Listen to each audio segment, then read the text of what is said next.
Assalamualaikum warahmatullahi wabarakatuh. Pemirsa, wilujeng enjing kanggo sadayana dina warta wayayo. Nyajikan informasi faktual jeung aktual. Pemirsa, nuju digemperkeun ku ayana virus corona. Virus ieu timbul mimitian di kota Wuhan, Cina tahun 2018. Dugi ka ayeuna pasien COVID-19 atos ngahontal ka 2 juta jalmi. Kukituna, urang sadayana kudu terang naon wae jalmi-jalmi anu kaserang COVID-19.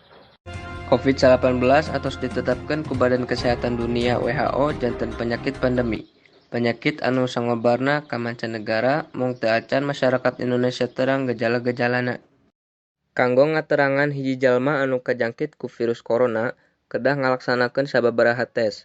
Mung penyakit ieu gaduh gejala awal sapertos influenza, diantarana meriang, nyeri tikoro, jeung batuk, anu bakal eureun salami 5 atau 6 poe. Pemirsa, sakitu nu tiasa kusim kuring dugikeun dinten ayeuna Naufal Winahari pamios undur diri.